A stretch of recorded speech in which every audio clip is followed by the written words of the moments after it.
जिस संस्थान में बीते 25 साल तक भर्ती नहीं कर सका छत्तीसगढ़ का गृह विभाग, उसे अब मर्ज करने की तैयारी। उठ रहे सवाल, क्या मर्ज के पीछे बंद करना है मकसद? मेडिको लीगल संस्थान छत्तीसगढ़ में मौत की वजहों की करता है वैज्ञानिक जांच। उठा सवाल, बंद हुआ तो कैसे होगी जांच? नमस्कार, आप देखना शुरू कर चुके हैं खास खबरों का बेहद खास न्यूज बुलेटिन सूत्रधार, और आपके साथ मैं हूं अतुल द्विवेदी। छत्तीसगढ़ के सूत्रधार में आज बात करेंगे एक ऐसे संस्थान की जिसे मर्ज करने के नाम पर बंद करने के लिए सरकार एड़ी चोटी का जोर लगा रही है। और ये संस्थान कोई ऐसा वैसा संस्थान नहीं है, बल्कि ये ऐसा संस्थान है जिसने छत्तीसगढ़ के कई हाई प्रोफाइल मामलों में मौत का सच सामने रखा। हम बात कर रहे हैं छत्तीसगढ़ के मेडिको लीगल संस्थान की। इस संस्थान को बदहाल करने में सरकार का पूरा हाथ है। वो ऐसे क्योंकि पिछले 25 सालों में सरकार इस संस्थान में भर्ती करना ही भूल गई। छत्तीसगढ़ का गृह विभाग अब मेडिको को एफएसएल में मर्ज करने की तैयारी कर रहा है। लेकिन यहाँ सवाल यह है कि जिस संस्थान ने कई हाई प्रोफाइल मामलों में मौत का सच सामने रखा, उसे मजबूत करने के बजाय कमजोर क्यों किया गया?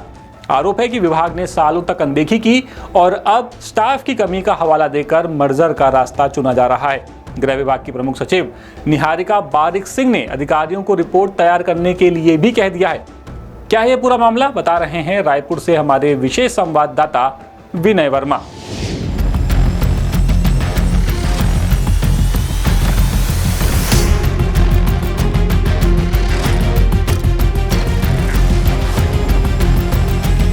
जिस बिल्डिंग को आप अपनी स्क्रीन पर देख रहे हैं, इसका इतिहास छत्तीसगढ़ के साथ साथ मध्य प्रदेश से भी जुड़ा हुआ है।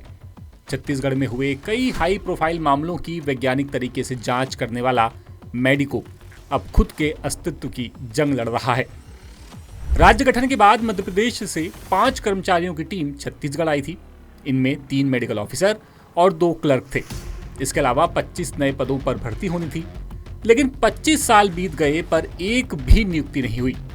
हालात ये हैं कि मेडिको संस्थान में अब सिर्फ 2 अधिकारी बचे हैं। इनमें से एक जून में रिटायर होने वाले हैं, यानी कुछ दिनों के बाद पूरा संस्थान लगभग एक शख्स के भरोसे रह जाएगा और फिर लगता है हमेशा के लिए बंद भी हो जाएगा।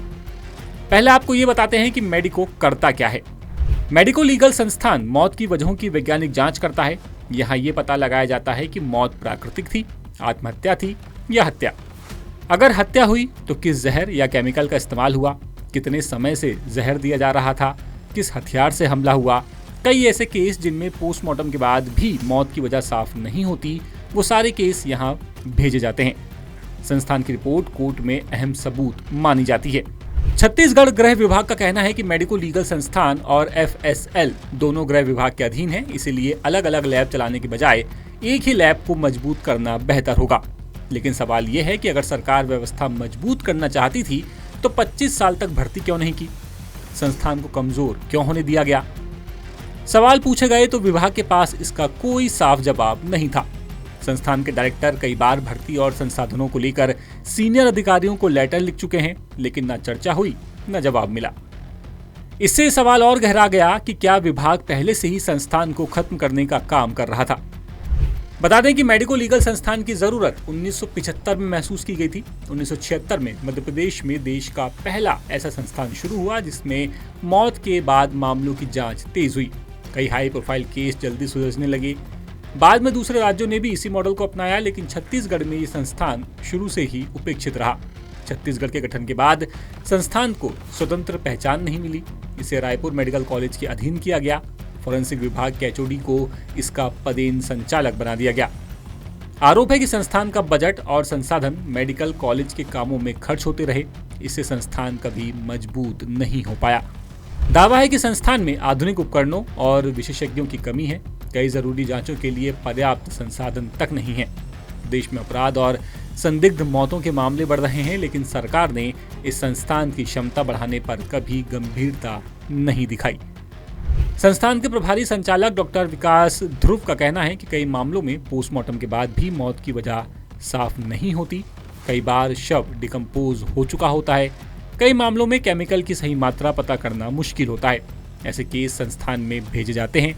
यहाँ वैज्ञानिक जांच के बाद रिपोर्ट तैयार होती है। कोर्ट उसी आधार पर फैसला सुनाता है। लेकिन यहाँ सबसे बड़ा सवाल यही है कि क्या गृह विभाग अपने 25 साल की लापरवाही छिपाने के लिए मर्जर का रास्ता अपना रहा है? अगर संस्थान इतना जरूरी है तो भर्ती क्यों नहीं हुई? अगर स्टाफ नहीं था तो संसाधन क्यों नहीं बढ़ाए गए? और अगर अब इसे FSL में मिला दिया गया तो क्या इसकी अलग पहचान खत्म नहीं हो जाएगी? तो फिलहाल इस बुलेटिन में इतना ही। अपडेट्स के लिए आप बने रहिए द सूत्र के साथ, और जाने से पहले बस वही एक गुजारिश कि हमारी वेबसाइट www.thesutra.com पर विजिट करते रहिए। अपने सुझाव, अपनी शिकायतें हम तक यूट्यूब के जरिए भी पहुंचाते रहिए, और द सूत्र को सब्सक्राइब करना बिल्कुल मत भूलिए।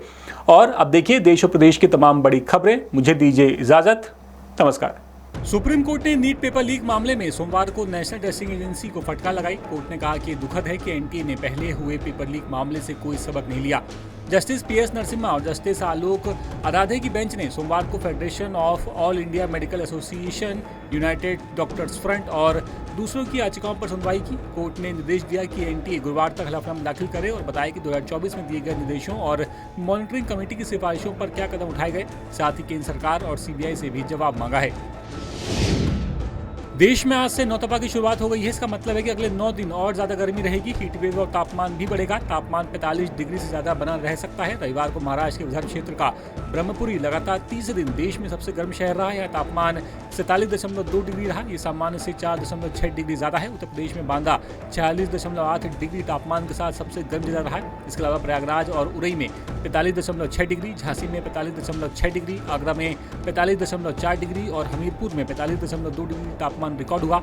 मध्य प्रदेश के 2 शहरों नौगांव और खजुराहो में सबसे ज्यादा तापमान 45.8 डिग्री दर्ज किया गया। तेल कंपनियों ने आज 25 मई को पेट्रोल ₹2.61 और डीजल ₹2.71 प्रति लीटर महंगा कर दिया है। इस बढ़ोतरी के बाद दिल्ली में अब 1 लीटर पेट्रोल की कीमत ₹102.12 और डीजल की कीमत ₹95.20 हो गई है। इस बढ़ोतरी की मुख्य वजह अंतर्राष्ट्रीय बाजार में कच्चे तेल की कीमतों में उतार चढ़ाव, ईरान और अमेरिका की जंग शुरू होने से पहले क्रूड ऑयल के दाम $70 थे, जो अब बढ़कर $100 प्रति बैरल पर पहुंच गए हैं। कॉमेडियन एक्टर कपिल शर्मा के अमृतसर स्थित घर के बाहर सोमवार को फायरिंग होने की खबर सामने आई। कपिल के परिवार से जुड़े हुए सूत्रों ने दावा किया कि हमलावर बाइक से आए थे और 2 राउंड की फायरिंग करके भाग गए। अभी तक हमले की जिम्मेदारी किसी ने नहीं ली है। ACP कमलजीत सिंह औलख ने कहा है कि गोली चलने की पुष्टि नहीं हुई है। अमृतसर के पौष इलाके हॉली सिटी में कपिल शर्मा का घर है। पुलिस ने इलाके को सील कर दिया है। आसपास के लोगों के बयान दर्ज किए गए हैं। घर और आसपास की VIP घरों के बाहर लगे CCTV कैमरों की फुटेज की तलाशी ली जा रही है। अमेरिकी राष्ट्रपति डोनाल्ड ट्रंप ने सोमवार को कहा है कि वो ईरान के साथ ओबामा जैसी डील नहीं करेंगे। उन्होंने कहा कि या तो अच्छा समझौता होगा या फिर कुछ भी नहीं होगा। ट्रंप ने ईरान के साथ होने वाले समझौते की आलोचना करने वाले नेताओं पर नाराजगी जताई है। उन्होंने सोशल मीडिया पर लिखा, जिन्हें ईरान के साथ होने वाले समझौते के बारे में कुछ भी नहीं पता है वो इसकी बुराई कर रहे हैं। ट्रंप ने कहा कि ये लोग कमजोर हैं और सिर्फ देश को बांटते हैं। ट्रंप ने कहा है कि उनका संभावित समझौता 2015 के परमाणु समझौते जैसा नहीं होगा। लेटेस्ट, इन्वेस्टिगेटिव और इन डेप्थ खबरें देखने के लिए ज्वाइन कीजिए द सूत्र का व्हाट्सएप चैनल, सब्सक्राइब कीजिए यूट्यूब चैनल, लाइक कीजिए फेसबुक पेज और पढ़ते रहिए www.thesutra.com।